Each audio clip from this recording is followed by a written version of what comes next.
Fala galera, Hércules aqui, eu sou médico radiologista e hoje a gente vai falar tudo sobre o nervo trigêmeo, sobre a sua função, a parte sensitiva e motora, sobre alguns tumores que podem acometer, sobre as ramificações do nervo trigêmeo, tudo isso focado sempre nos exames de imagem que a gente consegue entender de uma forma um pouco mais objetiva. Então, vem comigo. Passa por isso. Então, especificamente falando dele, o nervo trigêmeo ele emerge lateralmente a ponte, percorre um trajeto retinho, reto, ele vai reto, é uma ponte em direção ao pórus trigeminal, que é uma falhazinha que tem ali, que eu vou mostrar para vocês em seguida, passa pelo cavo de Mecke, a gente vai falar bastante sobre o cavo de Mecke, eu fiz um post no Instagram, deu muitos retornos do pessoal, a gente vai falar bastante sobre o cavo de Mecke, vai tirar essas dúvidas. E, obviamente, o nervo trigêmeo tem aqueles três raminhos que todo mundo está cansado de saber: ramo oftálmico, maxilar e mandibular, de cima para baixo, né? V1, V2 e V3. Esses a gente usa como sinônimos, né? De romano, esse V quer dizer os símbolos. Sei que é básico falar, mas a gente usa V1 para sinônimo de divisão oftálmica do trigêmeo. Até, inclusive, alguns laudos de radiologia a gente até usa isso, nunca dá problema. Então aqui a gente está vendo uma sequência fortemente empoderada em T2, que é dependente do fabricante, é CIS, Fiesta, ou uma sequência fortemente ponderada em T2. Acho que todo mundo já consegue entender. Essa sequência está tudo suprimido, só deixa o líquido, está tudo escuro, fica tudo escuro na imagem. Só fica o líquido, que é basicamente líquido cefalo-arquidiano, e os nervos, que ficam, aqueles que ficam perdidos, passam na base do crânio e entre a ponte, a gente consegue ver. E o nervo trigêmeo, ele é muito grandão, é muito fácil para a gente poder ver. Tá aqui ele, ó. Ele emerge lateralmente a ponte, do lado esquerdo aqui, e vai retinho. Passa aqui por essa falha da dura mater, que é o pórus trigeminal, e vai para o cavo de Mecke. E depois, lá na ponta, a gente não vê muito bem o gânglio de Gasse. Então, o nervo trigêmeo é o mais fácil da gente ver, é o mais desafiador de anatomia, mas ele é muito bonito para a radiologia avaliar. Então, a gente tem que saber a anatomia dele, porque às vezes aparece alguma lesão que tem tudo para ser um schwannoma. E o schwannoma, você tem hipossinal homogêneo central, em todos os locais do corpo ele tem a mesma característica de imagem, só que se a gente souber que essa localização do trigêmeo, que ela emerge lateralmente a ponte, vai em direção ao seio cavernoso, retinho, nessa topografia, o que a gente vai pensar?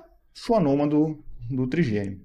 Acho que na informação, se geralmente alguém tem os casos clássicos, esse aqui é mais um caso clássico de schwannoma do trigêmeo. A gente vai ver mais de um, provavelmente. Aqui, não, os corte axial não ficou bem, aqui é normal, só o reto inferior realça um pouquinho, né? O seio cavernoso realçando também, uma sequência com contraste, e o schwannoma ali costuma ter esse realce. Já, continuando, para exemplificar bem a anatomia normal, a anatomia do nervo trigêmeo, a gente do lado direito a gente não vê normalmente o realce do nervo trigêmeo aqui na porção lateral a ponte, esse é o normal, e já desse lado aqui, à esquerda, tem esse realce linear. Eu, como um hospital de SUS, né, a causa principal, hipótese diagnóstica, tem várias causas, mas unilateral, esse paciente tinha histórico de SEC de boca e era uma disseminação perineural. Então, isso aqui só para exemplificar o projeto do trigêmeo, para quem ainda naquela T2-CIS, na sequência fortemente ponderada em T2, não conseguiu identificar, esse aqui é uma lesão que está realçando no trajeto trigêmeo, é um realce patológico, uma disseminação perineural. Nesse caso é o SEC, mas podia ser mama, várias outras patologias que acometem a base do crânio. Então, esse corte aqui é um coronal fortemente ponderado em T2, está muito ampliado, acho que talvez pode ter ficado um pouco fácil, mas o que eu queria mostrar é isso aqui. O nervo trigêmeo ele é mais conhecido pela neuralgia do trigêmeo, todo mundo, tem o pessoal do odonto que me acompanha aí, e a gente sabe que ele é um nervo predominantemente sensitivo, mas ele tem essa pequena porçãozinha aqui, que eu botei a seta a pedido do Dr. Romário e alguns colegas que gostam que a gente use a seta, que essa pequena porçãozinha aqui é uma porção motora, ele inerva os músculos mastigadores, o músculo miloioide, que é lá na porção, na base da língua, né? E o ventre anterior do digástrico também. Então ele tem um pequeno componente motor, que a gente vai mostrar depois o que acontece com a alteração nesse componente motor do nervo trigêmeo. E a gente esquece, às vezes, só lembra da parte sensitiva, que é a maior parte dele, por isso que a gente grava muito, mas ele tem um componente motor e a gente até consegue separar por imagem isso. Às vezes, se um tumor pegar só uma parte dele, é muito, muito raro, eu não tenho nenhum exemplo para exemplificar, mas existem alguns casos que só pega o componente motor e a gente consegue exemplificar isso por imagem. Aqui da mesma forma, aquela mesma imagem no plano axial, né, aqui o nervo trigêmeo é do lado direito e aqui do lado esquerdo ele tem uma parte mais espessa, que é o componente sensitivo, e uma parte mais fininha, que eu botei as setinhas mais uma vez, que o pessoal adora, para exemplificar a porção motora do nervo trigêmeo, que inerva o músculo milioide, os músculos do espaço mastigador e a pequena porção anterior do músculo de gastro. Karim, obrigado pela presença. Cavo de Meckel, aqui o pessoal, a gente escuta bastante, fala, e a gente vai entrar em detalhes agora. É localizado inferior, posterior e lateral ao seio cavernoso. O seio cavernoso, acho que todo mundo consegue, que já abriu algumas ressonâncias ali, o pessoal que está no hands-on já consegue identificar com tranquilidade. Mas o cavo de Meckel precisa de um pouquinho mais de experiência, a gente vai pegar agora. Então, a intensidade de sinal dele é, na ressonância, que a gente fala de intensidade de sinal, ele é semelhante ao líquido cefalorraquidiano, e na tomografia, que a gente fala em densidade, também é igual ao líquido cefalorraquidiano. E a importância dele é que ela é uma encruzilhada, ali passa tudo todos os ramos, como tem um contato com a base do crânio e o poro trigeminal está aberto, é uma falha na dura mater, e é um local de fácil disseminação perineural e a gente tem que estar atento. Aqui, uma imagem fortemente ponderada entre dois, cis, fiesta, para a gente memorizar. A gente vê aqui um corte coronal, né? Esses raminhos, assim, que parece uma teia, né? São uma rede, na verdade. São vários fios. Esses fiozinhos são os ramos do próprio trigêmeo. Quando eles chegam no cavo de Meckel, tem essa forma. E mais anteriormente, ele vai se localizar, vai ser o gânglio de Gasser, que a gente não consegue elucidar tão bem. Então, esse é o normal. A gente tem que ver esse líquido cefalorraquidiano com sinal de líquido, né? Bonitinho, a gente consegue ver bem o trigêmeo no cavo de Meckel. Esse é o que parece essa rede, essa tela, para gravar. Então, não é normal que o cavo de Meckel realce. Se realçar, a gente tem que pensar em patologia. Primeiro aqui a gente vê uma sequência com contraste, uma ressonância T1 com contraste. A gente está vendo que tem um realce aqui na fossa posterior, no cerebelo, inclusive aqui no quarto ventrículo tem realce. E o seio cavernoso não é normal ter esse realce, tá? Se fosse só isso aqui, a gente podia até pensar em algum processo infeccioso, alguma coisa. Mas com todo esse realce aqui no cavo de Meckel, a gente tem que pensar, a primeira hipótese claro, tem que ver a história do paciente, mas nesse caso aqui era a metástase de CA de mama, né? E onde era para ter líquido, que na sequência, né, na imagem, não tem líquido, tem um tecido realçando. Isso nunca vai ser normal. Esse caso era uma metástase de CA de mama, né? E, mais uma vez, eu já deixei aqui schwannoma, eu deixei os dois lados aqui. O líquido no T1 ele é escuro, assim como a gente está vendo aqui o terceiro ventrículo, os ventrículos laterais. Esse aqui é o normal.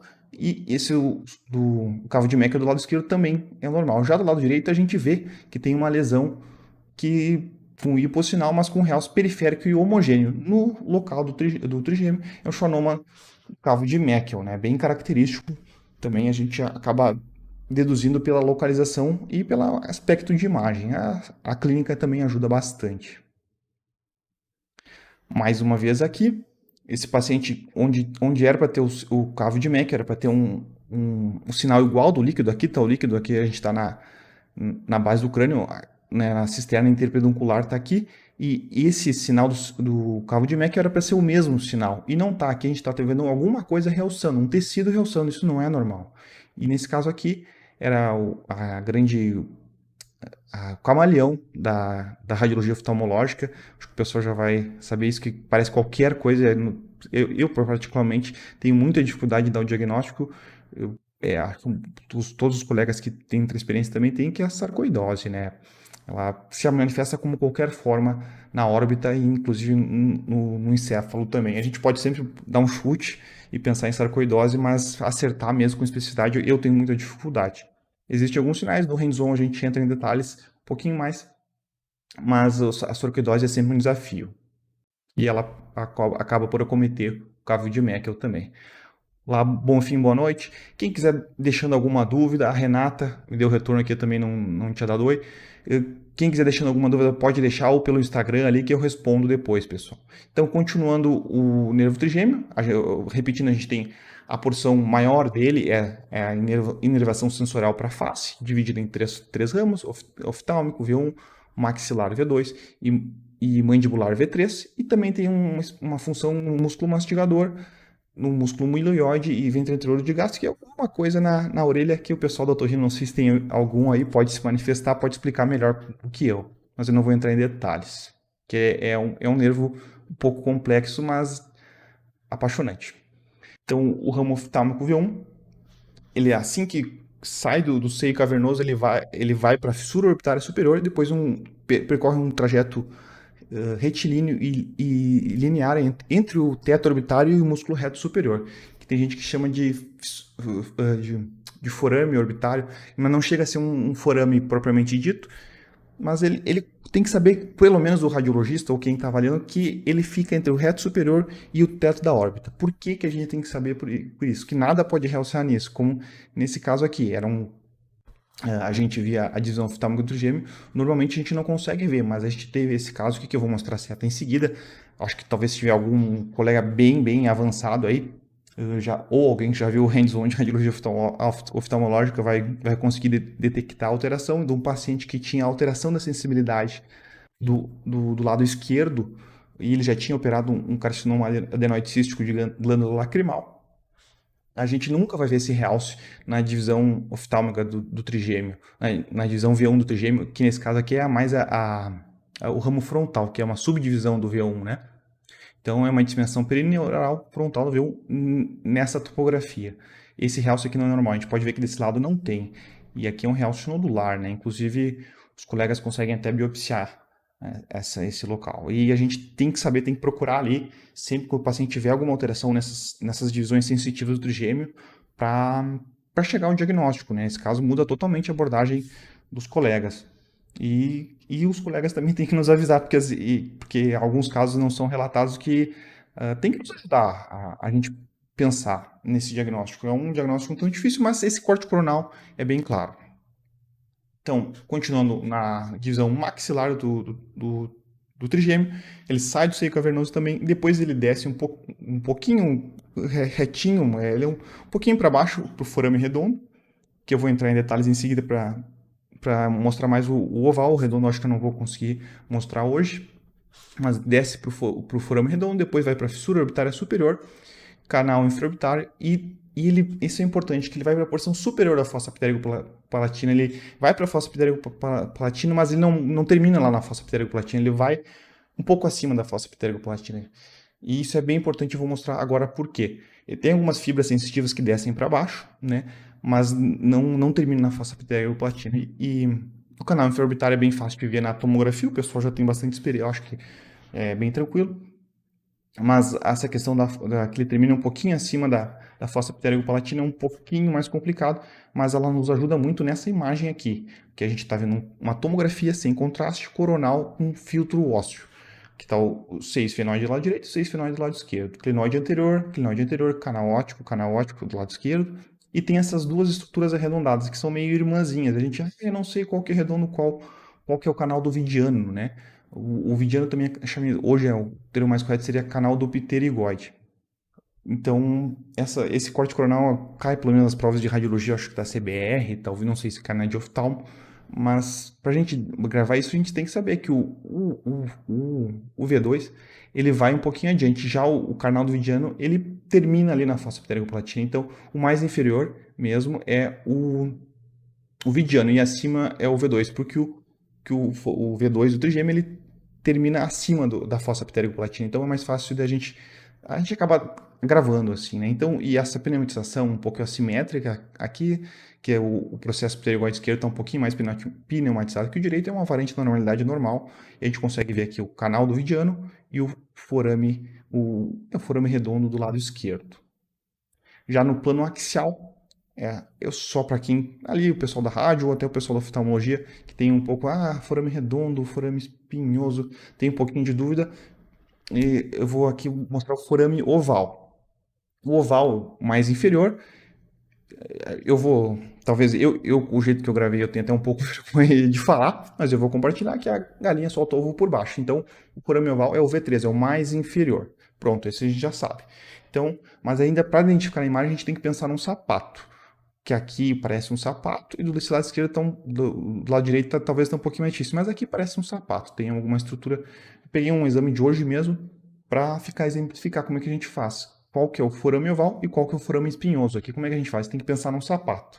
A porção anterior da sola do sapato e tem o salto. O salto do sapato é o forame espinhoso e a sola anterior do sapato é o forame oval. Isso no plano axial, bem fácil de decorar. Não é tão fácil, então a gente tem que pensar no sapato. Esse aqui é o forame oval, que é a sola do sapato anterior, e o salto desse sapato vai ser o forame espinhoso. Tá aqui do lado esquerdo, tá aqui do lado direito. Não entendi ainda. Então tá, desenhei, pessoal, não sabia se ajuda muito, mas então tá aqui meu sapato, tá? Esse forame oval, V3 do trigêmeo, e aqui o forame espinhoso, artéria meningeia média. Mas é para quem, o pessoal da rádio mesmo, a gente tem que saber essa anatomia com destreza. Mas acaba decorando aí, ou memorizando, eu acho que é o jeito mais fácil de achar isso aqui na tomografia. Depois que eu fiz isso, nunca mais me confundi. Então, continuando aqui do forame redondo, V2 do trigêmeo, ele tem um trajeto linear, não tão um pouquinho mais para baixo, mas ele é linear. E aqui a gente vê que está tudo realçando, um paciente com metastático também. Então, está aqui todo o realce ao longo do V2 do trigêmeo, ao longo do forame redondo, paciente com disseminação perineural. Agora eu não me lembro qual era a patologia inicial. Provavelmente era SEC porque era paciente SUS.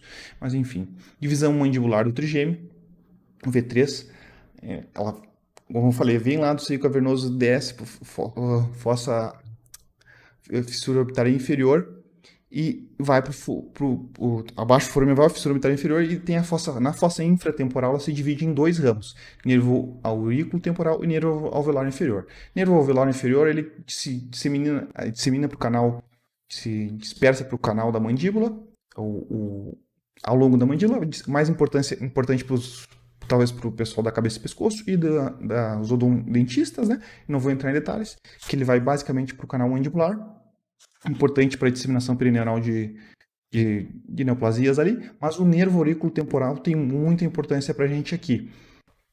Por quê? Porque é uma comunicação com a parótida, porque esse nervo aurículo temporal, eu acho que eu vou mostrar em desenho aqui, depois eu vou mostrar, ele vai lá pelo posterior ao ramo da mandíbula e vai lá para a parótida. Ele tem uma comunicação entre o facial, que é outro nervo que a gente estuda muito, com o trigêmeo.